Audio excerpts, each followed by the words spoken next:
Hi hello welcome to my ఇంటి రుచులు vegetarian. ఈరోజు ఒక ట్రెడిషనల్ రెసిపీని ప్రిపేర్ చేసుకుందాం.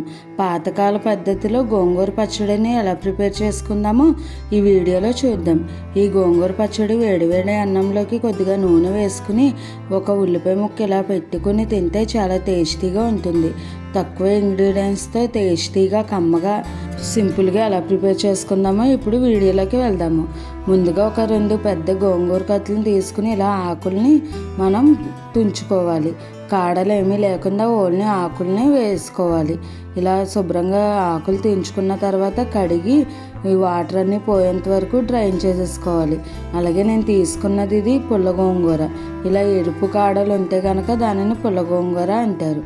ఇప్పుడు ఒక ప్యాన్లోకి ఒక 4 స్పూన్స్ వరకు ఆయిల్ని వేసుకుని తర్వాత ఒక 3 టీ స్పూన్స్ మినపప్పు అలాగే ఒక 4 టీ స్పూన్స్ వరకు నువ్వుపప్పును వేసుకోవాలి. తర్వాత కారానికి తగినట్టుగా ఎండుమిర్చిని యాడ్ చేసుకోవాలి. నేను ఇప్పుడు ఒక 20 ఎండుమిర్చి వరకు వేసుకున్నాను. మీరు కారం తినేదాన్ని బట్టి వేసుకోవచ్చు. ఇప్పుడు వీటిని అన్నిటినీ కూడా బాగా ఫ్రై చేసుకోవాలి. నువ్వుపప్పు కలర్ చేంజ్ అయ్యి బాగా ఫ్రై అవ్వాలి. అన్నీ ఇలా ఒకసారి వేసేస్తే కనుక అన్నీ కూడా ఈక్వల్గా ఫ్రై అయిపోతాయి. చూసారు కదా, నువ్వుపప్పు మినపప్పు ఎండుమిర్చి అన్నీ కూడా చక్కగా ఫ్రై అయిపోయాయి. ఇప్పుడు వీటిని ఒక ప్లేట్లోకి తీసేసుకుని చల్లనిచ్చేసుకోవాలి. తర్వాత ఇదే ప్యాన్ తీసుకుని మళ్ళీ ఇందులో ఒక 1/2 కప్పు వరకు ఆయిల్ని వేసుకోవాలి. గోంగూర పచ్చడికి కొద్దిగా ఆయిల్ ఎక్కువగా ఉంటేనే టేస్ట్ బాగుంటుంది. ఇప్పుడు ఇందులోకి మనం ముందుగా శుభ్రంగా కడిగి వాష్ చేసుకుని ఉంచుకున్న గోంగూరను వేసుకోవాలి. మనం ఎంతైతే తీసుకున్నామో అంత గోంగూరని కూడా ఈ ఆయిల్లో వేసేసుకుని ఇలా మిక్స్ చేసుకుంటూ ఉంటే మనకి ఇలా దగ్గరికి వచ్చేసి ఈ గోంగూర త్వరగానే మగ్గిపోతుంది. ఇలా మగ్గుతున్న ఈ గోంగూరలోకి ఒక పెద్ద నిమ్మకాయ సైజు అంతా చింతపండుని తీసుకుని వేసుకోవాలి. గింజలు ఏమీ లేకుండా చూసుకుని వేసేసుకోవాలి. ఇలా గోంగూరలో వేసుకోవడం వల్ల మనకు త్వరగా చింతపండు మగ్గిపోతుంది. అదే మీరు నార్మల్ గోంగూర తీసుకుంటే కనుక కొద్దిగా చింతపండుని ఎక్కువే యాడ్ చేసుకోవాలి. ఇప్పుడు ఇదంతా కూడా ఇలా మగ్గిపోయిన తర్వాత దీనిని కూడా చల్లారి పెట్టేసుకోవాలి. ఇప్పుడు ముందుగా ఒక మిక్సీ జార్ తీసుకుని అందులోకి నువ్వుపప్పు మినపప్పు ఎండుమిర్చి మిశ్రమను వేసుకోవాలి. తర్వాత ఒక 5-6 వెల్లుల్లి రెబ్బలు అలాగే 1/2 టీ స్పూన్ వరకు జీలకర్రను పచ్చివే వేసుకోవాలి. వెల్లుల్లిపై జీలకర్ర అలాగే టేస్ట్కి సరిపడినట్టుగా సాల్ట్ని కూడా వేసుకుని వీటిని ఒకసారి గ్రైండ్ చేసుకోవాలి. మరీ మెత్తగా అవసరం లేదు, కొద్దిగా కోర్స్గా ఉండేటట్టుగా గ్రైండ్ చేసుకుంటే సరిపోతుంది. ఇప్పుడు ఇందులోకి ముందుగా మగ్గించుకున్న గోంగూరను కూడా వేసేసుకోవాలి. ఒక ట్రిప్ అయితే ఒక ట్రిప్, 2 ట్రిప్లు అయితే 2 ట్రిప్లు మీరు తీసుకున్న క్వాంటిటీని బట్టి గోంగూరను కూడా వేసుకుని ఇలా మనం మెత్తగా గ్రైండ్ చేసేసుకుంటే గోంగూర పచ్చడి రెడీ అయిపోయింది. ఇలాగే కావాలన్నా వేసుకోవచ్చు, లేదంటే దీనికి కొద్దిగా పోపు పెట్టుకున్నా కూడా బాగుంటుంది. ఇప్పుడు పోపు కోసం ముందుగా గోంగూర వేయించుకున్న ప్యాన్ తీసుకుని అందులోకి ఒక 2 టీ స్పూన్స్ వరకు ఆయిల్ని వేసుకోవాలి. ఆయిల్ హీట్ అయిన తర్వాత మినపప్పు ఆవాలు జీలకర్ర వేసుకుని తర్వాత ఇందులోకి ఎండుమిర్చి కరివేపాకును కూడా వేసుకోవాలి.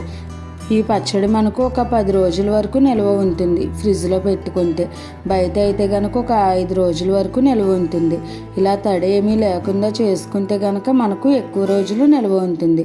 ఇప్పుడు ఈ పోపు దినుసులు ఫ్రై అయిపోయిన తర్వాత మనం ఇందులోకి ఇలా పెద్ద ముక్కలుగా కట్ చేసుకున్న ఉల్లిపాయ ముక్కలను వేసుకుని జస్ట్ అలా ఒకసారి మిక్స్ చేసుకుంటే సరిపోతుంది. ఉల్లిపాయలు ఎక్కువసేపు వేగనవసరం లేదు. ఇలా మనం తాలింపు పెట్టుకుంటే కూడా ఎక్కువ రోజులు పచ్చడి నిల్వ ఉంటుంది. ఇప్పుడు ఈ ఉల్లిపాయ ముక్కల్లోకి మనం ముందుగా గ్రైండ్ చేసుకుని ఈ గోంగూర పచ్చడిని వేసేసుకోవాలి. ఒకసారి ఇదంతా కూడా ఇలా బాగా మిక్స్ చేసుకోవాలి. కావాలి అనుకుంటే వెల్లుల్లి రెబ్బలను కూడా వేసుకోవచ్చు. ఇప్పుడు ఇదంతా కూడా ఇలా బాగా మిక్స్ చేసుకున్న తర్వాత సర్వింగ్ బౌల్లోకి తీసేసుకోవడమే. చూసారు కదండి, గోంగూర పచ్చడి ఎంత సింపుల్గా ప్రిపేర్ చేసేసుకోవచ్చో. పాతకాలపు పద్ధతిలో ఇలాగే చేసేవారు. ఇలా చాలా సింపుల్గా చేసుకోవచ్చు, అలాగే చాలా టేస్టీగా కూడా ఉంటుంది. ఇప్పుడు ఒక సర్వింగ్ బౌల్లోకి తీసేసుకుని ఈ పచ్చడి కొద్దిగా చల్లారిన తర్వాత అప్పుడు 8 బాక్స్లో పెట్టుకుని స్టోర్ చేసుకుంటే బాగుంటుంది. ఇప్పుడు వేడివేడి అన్నంలోకి కొద్దిగా పచ్చడిని వేసుకుని అలాగే నూనె లేదా నెయ్యిని కానీ వేసుకుని మిక్స్ చేసుకుని తింటే చాలా టేస్టీగా ఉంటుంది. చూసారు కదా ఫ్రెండ్స్, గోంగూర పచ్చడి ప్రాసెస్. మీరు కూడా ఇలా ట్రై చేసి ఎలా వచ్చిందో నాకు కామెంట్ చేయండి. అలాగే మరిన్ని మంచి మంచి రెసిపీస్ కోసం నా ఛానల్ని ఫాలో అవ్వండి. ఇలా మీకు ఉల్లిపాయ ఇష్టమైతే కనుక ఉల్లిపాయను కూడా పెట్టుకుని తింటే చాలా టేస్టీగా ఉంటుంది. అలాగే ఈ రెసిపీ కనుక మీకు నచ్చినట్టయితే లైక్ చేసి, షేర్ చేసి, కామెంట్ చేసి నా ఛానల్ సబ్స్క్రైబ్ చేసుకుని పక్కనే ఉన్న బెల్ ఐకాన్ క్లిక్ చేయడం మర్చిపోకండి. అలాగే మీకు ఇంకేమైనా వెజిటేరియన్ రెసిపీస్లో వెరైటీగా, సింపుల్గా, హెల్తీగా, టేస్టీగా కావాలి అనుకుంటే నాకు కామెంట్ చేయండి. Thanks for watching.